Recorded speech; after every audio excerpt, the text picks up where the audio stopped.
Hi, today's verse comes from Philippians chapter 1 verse 18, and it says, "But what does it matter?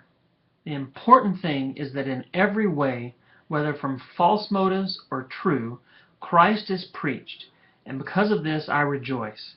Yes, and I will continue to rejoice."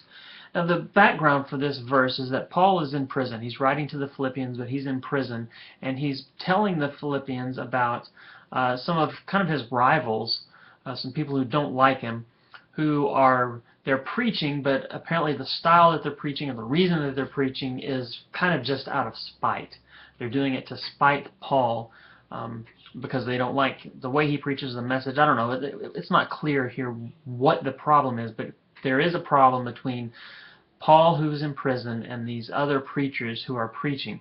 But Paul's attitude is, I'll read it again just so you can kind of, now with the background, you can hear what he says. "But what does it matter?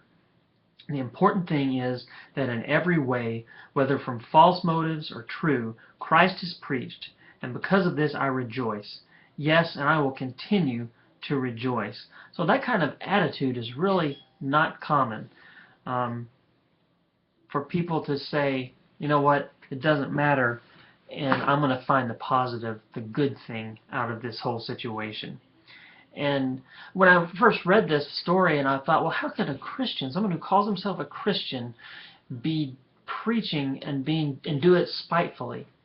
But it didn't take me long before, I was reminded of unfortunately, the way some church people, modern church people do, is they can be mean to each other.